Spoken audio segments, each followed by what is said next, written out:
Chemicals are a part of modern life, but who is responsible for checking the safety of new and existing chemicals? U.S. Senator Tom Udall is pushing a bill that would update the Toxic Substances Control Act of 1976.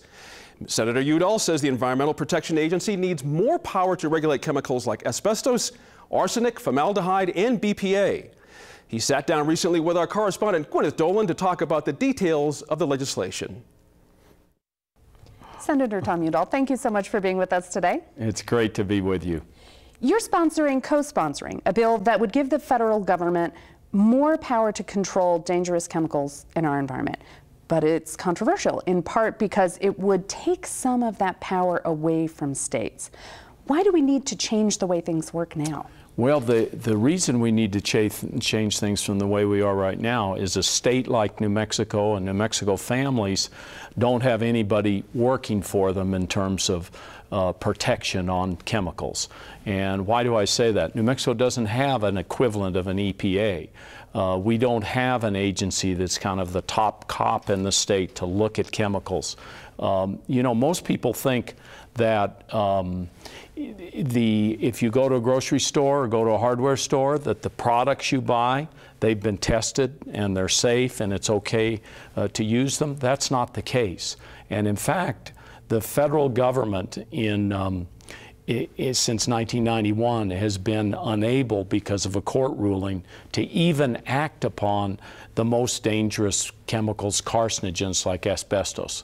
And so we need to act at the federal level, but I think there's also a big role for the states to play. And so the legislation we put together creates a real role for states and the federal government to work on chemical safety. And so I don't feel like we're really hurting the state's ability to weigh in if they want to weigh in, but it's a very expensive proposition to weigh in for a state, and because of that, New Mexico really hasn't done anything and has been relying on the EPA. And it isn't only small states, large states like Virginia, Ohio, and others like that, same thing.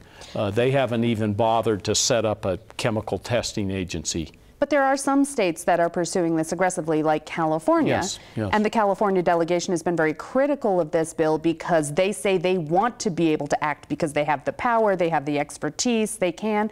How will this change the role so that the states do still have some power? You bet. But not as much as they did? Well, first of all, California, for all the hype, has really only proposed to ban 3 chemicals. So they've been in operation since 2008, but it shows you how difficult it is. Even with a state like California, where there is an infrastructure, they've hired the technical people, they're ready to go, they've only proposed to ban 3 chemicals. And if you take states across the nation, only 12 chemicals have actually been banned for certain uses.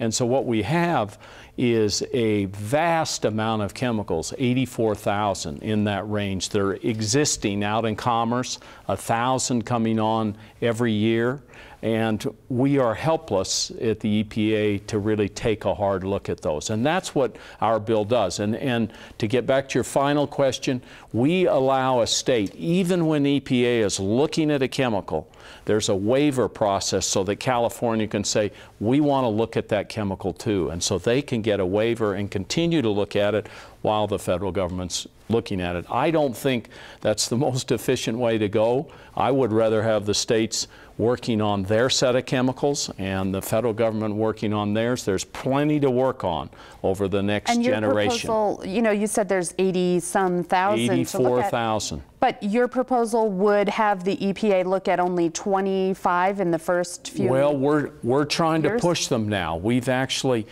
the unit itself, we've asked them, how many are you able to do? At first they came and said, well, 15, but if you get us some additional resources, we can go to 20 or 25.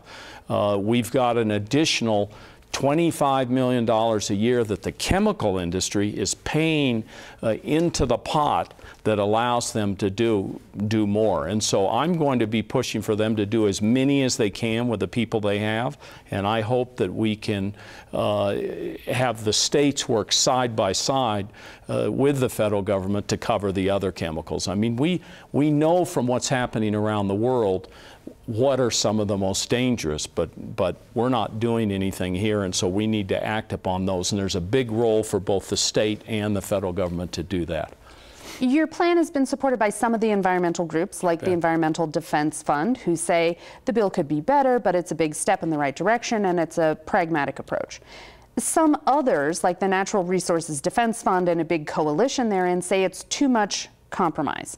And they complain that the bill allows the EPA to move too slowly, to not address enough.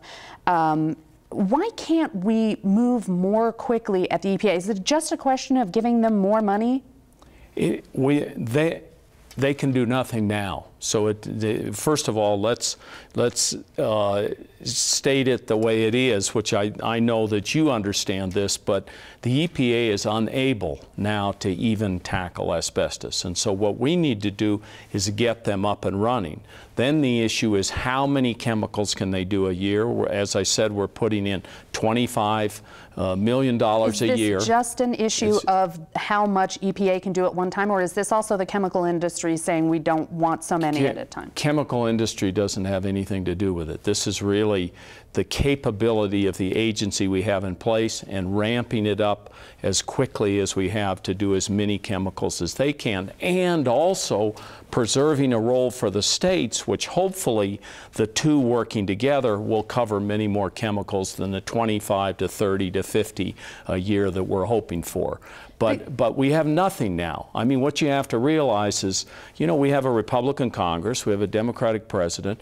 This is a bill as a compromise, and it's a compromise on a major piece of environmental legislation which hasn't been touched since 1976. And if you do a major piece of environmental legislation, you don't get everything you want. We've seen from the Clean Air Act, there were amendments in the 90s and additional technical changes since it was put in place. Same thing's true of other environmental laws. I think many people are surprised to see the amount of compromise going on here. You know, the chemical industry has not traditionally been a supporter of you. You're a liberal, you're an environmentalist. But this year, the chemical industry has given you tens of thousands of dollars of campaign contributions. If you had a political opponent say, look, he's not moving as hard as he could on this because of this money from the chemical industry, how would you respond to that? Well, first of all, I'm a good, strong progressive. I care about environment. It's in the Udall DNA. I care about chemical safety. I care about our kids. And I would tell anybody, go to our website, look at this bill. It's a strong bill. It's a good bill. It's not a perfect bill. You're not going to get everything you want, but it preserves a good, solid role for the states to act and the federal government to act. And the other thing that I would say is that this is tremendously important to take action today, because we haven't been doing anything since 1991. 1,000 new chemicals approximately have been flowing onto the market every year. We have to get into this, and we have to get into it now, and it's important that we pass this. Senator, thank you so much for talking to us about this. It's been a real pleasure. Been a real pleasure.